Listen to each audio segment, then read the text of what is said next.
Bab 1474, Pria yang tidak tahu malu. Dalam bahaya. Mendengar perkataan gadis bergaun putih itu, Saphira mengeluarkan lollipop yang ada di mulutnya dan berkata, "Aku sudah diincar penyebab bencana dan tidak bisa membantu. Kalau aku membantu, maka wanita itu akan bahagia." Jadi, setelah itu, dia menoleh ke arah gadis bergaun putih. "Aku datang mencari kalian." Gadis bergaun putih diam. Saphira bertanya, "Kamu juga tidak bisa membantu, ya?" Gadis bergaun putih menganggukkan kepalanya, "Iya. Tapi, kalau benaran dia, aku pasti akan ke sana mencarinya." Saphira menganggukkan kepalanya dan berkata, "Terima kasih." Usai berkata, dia menoleh ke arah alam semesta 3 dimensi yang ada di bawahnya. "Aku tidak boleh masuk, ya?" Gadis bergaun putih menganggukkan kepala, "Iya, apalagi orang hebat seperti kalian." "Kenapa?" tanya Saphira sambil tersenyum. "Demi melindungi alam semesta ini," ujar gadis bergaun putih. "Melindungi?" Saphira menganggukkan kepala dan berkata, "Baik, aku mengerti." Gadis bergaun putih menoleh ke arah Saphira dan berkata, "Kamu sudah boleh pulang, aku akan muncul di saat dibutuhkan." Saphira tersenyum, "Baik." Usai berkata, dia berbalik badan pergi. Gadis bergaun putih berdiri di tempat dan menggelengkan kepala, "Karma." Usai berkata, dia juga berbalik badan pergi.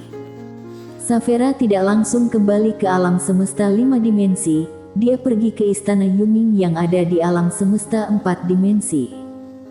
Istana ini sangat tenang dan hening. Saat Saphira masuk, langsung terdengar suara menggema di istana. Apakah dia membuat masalah lagi? "Iya." Saphira tersenyum. Suara itu lanjut berkata, "Kamu juga tidak bisa menyelesaikannya." Saphira menggelengkan kepalanya. "Aku sudah diincar oleh penyebab bencana. Kalau aku turun tangan, maka akan ada pengorbanan terlalu besar." Suara itu berkata, "Mungkin sudah waktunya membiarkan dia sendiri yang menyelesaikannya." Saphira tersenyum, "Aku juga berpikir demikian. Tapi, muncul seorang wanita misterius yang lebih kuat darinya." Suara itu berkata, "Wanita seperti apa?" Saphira mendeskripsikannya. Beberapa saat kemudian, suara itu berkata, "Oh, ternyata dia." Saphira tersenyum dan berkata, "Sepertinya kalian semua mengenalnya." Suara itu berkata, "Kenal dan pernah akrab." Saphira mengedipkan mata, sama seperti yang dia katakan, dia dan Mile juga sangat akrab. Suara itu berkata, "Akrab sekali." Saphira mengerutkan kening, "Kalau begitu, kenapa dia mau melakukan hal ini?" Suara itu menghela napas dan berkata, "Masalah ini sangat rumit." Saphira tersenyum berkata, "Ternyata kalian semua adalah teman lama, jadi sekarang harus bagaimana?" Suara itu tidak menjawab lagi. Saphira menjilati lollipop dan berkata, "Sekarang dia mengandalkan penyebab bencana untuk membunuhnya.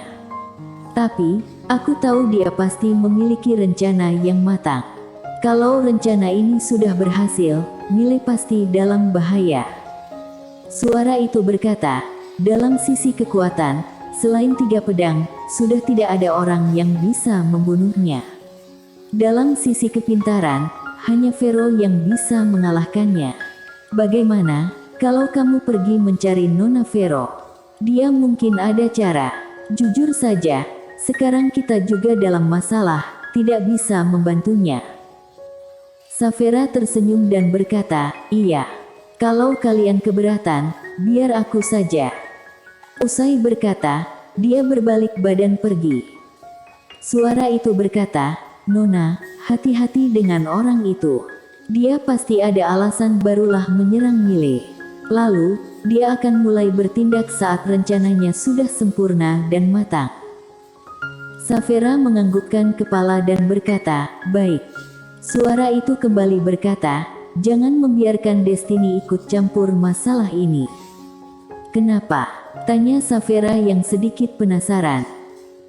Suara itu diam sejenak barulah berkata, kalau membiarkan Destiny ikut campur, masalah akan menjadi lebih rumit, mungkin saja akan terjadi perselisihan internal.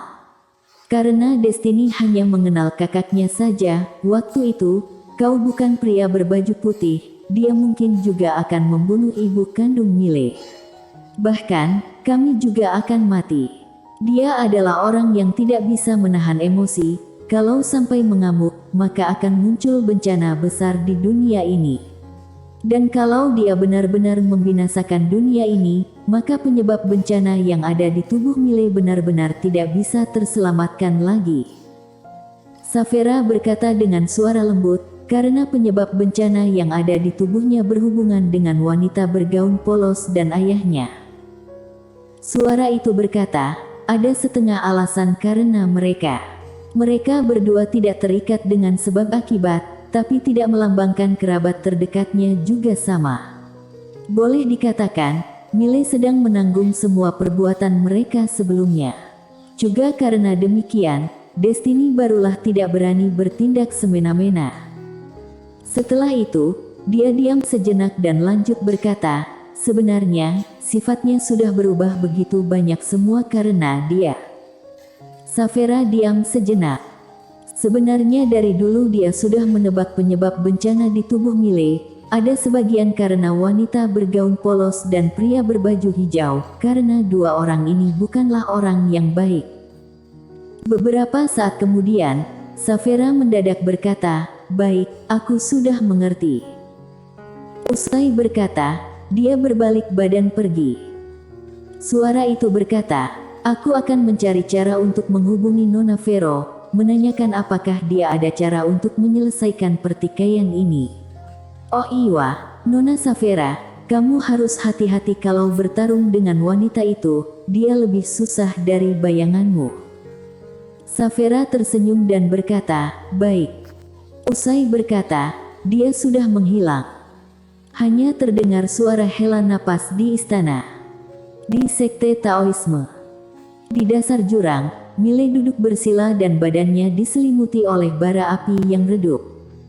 Bara api naga. Setelah meminum satu ember darah naga leluhur, akhirnya tubuh fisiknya mengalami perubahan dan semua itu adalah arahan dari Nona ketiga. Dia menyadari pemahaman terhadap tubuh Taoisme Nona ketiga lebih banyak darinya. Nona ketiga melihat sekilas dan berbalik badan pergi. Sekarang Mile hanya sisa tahap terakhir, tidak lama kemudian dia pasti akan menerobos alam. Hatinya masih meneteskan darah karena Mile menyerap begitu banyak darah naga leluhur. Darah naga leluhur akan terus berkurang. Nona ketiga keluar dari jurang dan pergi ke penjara Taoisme. Penjara Taoisme. Ini adalah tempat mengurung murid sekte Taoisme yang melakukan kesalahan. Nona ketiga berjalan ke depan kakak kedua, sekarang roh kakak kedua sedang terkurung di dalam bara api. Melihat Nona ketiga, kakak kedua langsung memejamkan mata, kamu sengaja datang untuk menertawaiku, ya? Nona ketiga menggelengkan kepalanya, kakak kedua, sepertinya kamu masih belum menenangkan hati dan pikiran. Usai berkata, dia berbalik badan pergi. Pada saat itu juga, kakak kedua mendadak berkata, apa yang sebenarnya kamu takuti? Nona ketiga berbalik badan melihat kakak kedua, kamu beneran mengira alam dewa adalah yang paling hebat.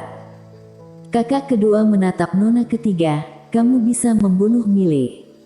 Nona ketiga tersenyum dan berkata, dalam kondisi normal, aku bisa membunuhnya, tapi setelah membunuhnya, apakah sekte Taoisme bisa menahan serangan balik dari orang yang ada di belakangnya itu?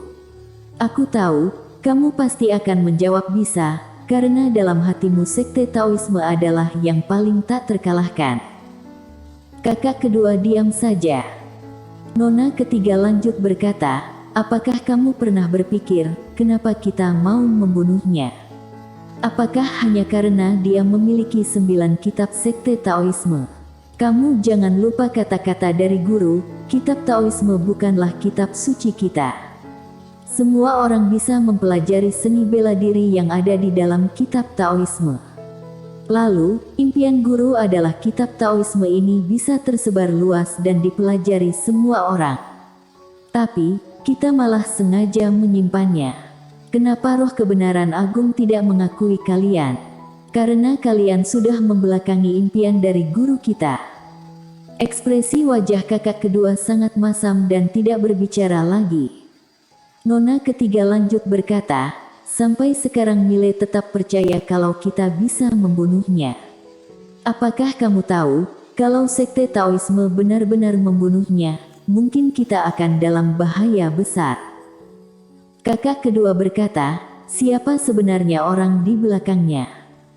Nona ketiga menggelengkan kepala dan berkata, aku juga tidak tahu. Aku hanya tahu, kita tidak mungkin bisa mengalahkannya. Setelah itu, dia menatap kakak kedua, kenapa kamu sampai sekarang masih tidak bisa mencapai alam dewa? Kakak kedua menatap Nona ketiga.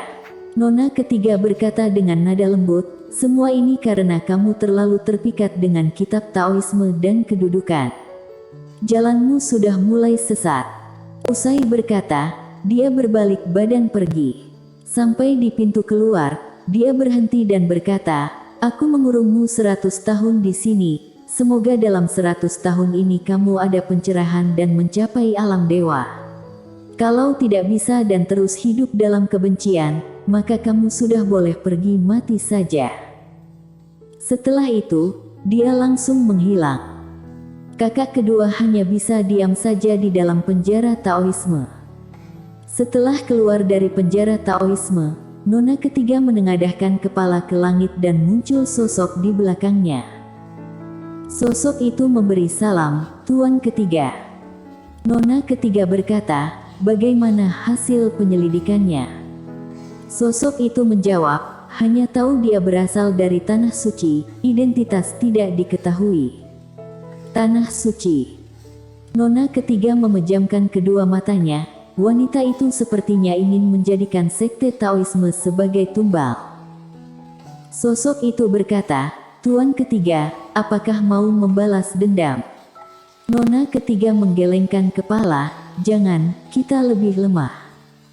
Sosok itu sedikit ragu-ragu dan berkata, apakah dia benaran begitu hebat? Nona ketiga berkata dengan suara pelan, dia lebih hebat dari yang kita bayangkan. Tetapi, aku tidak akan membiarkan masalah ini berlalu begitu saja. Bukannya dia ingin membunuh Mile. Kalau begitu, kita membantu Mile menjadi lebih kuat, membuat dia kewalahan. Usai berkata, dia berbalik badan pergi. Di dasar jurang, Mile mendadak membuka mata dan muncul bara api di dalam matanya. Pada saat ini, Nona ketiga muncul di depan Mile dan memberi ucapan selamat. Mile bangkit berdiri, dia mengepal erat kedua tangannya, ruang hampa di sekitar langsung retak. Kekuatan. Saat ini, Mile merasakan kekuatan yang tiada taraf. Kekuatan garis darah naga leluhur. Sekarang bukan hanya tubuh fisiknya mencapai alam Guyi, kekuatan juga meningkat lebih dari 10 kali lipat. Yang paling penting adalah, tubuh fisiknya sudah mencapai alam Guyi. Sekarang Master Alam Guyi biasa tidak mungkin bisa melukainya. Seolah-olah teringat sesuatu, Mile langsung menoleh ke arah Nona ketiga dan berkata, Nona ketiga, apakah sekarang aku sudah bisa melatih teknik tinju kehidupan? Nona ketiga menganggukkan kepala, sudah boleh. Tapi, teknik ini sangat menakutkan. Meski musuh mati, kita juga akan luka parah. Jadi, kamu yakin mau belajar? Mile tersenyum dan berkata, mau. Nona ketiga menganggukkan kepala, ayo, ikuti aku. Usai berkata, dia berbalik badan pergi. Mile mendadak memanggil, Nona ketiga. Nona ketiga menoleh ke arah Mile. Mile sedikit ragu-ragu dan berkata, bukannya tadi kamu bilang akan memberikanku sisik naga? Setelah itu, dia berjalan ke samping naga leluhur lalu menepuk sisik naga yang paling tebal dan tersenyum berkata, "Sisik ini lumayan. Kalau kamu sudah mengizinkan, aku akan langsung mencabutnya." Setelah itu, dia mulai mencabut. Sisik naga adalah bagian yang paling keras. Nona ketiga diam saja. Sialan, kenapa pria ini begitu tidak tahu malu? Bersambung.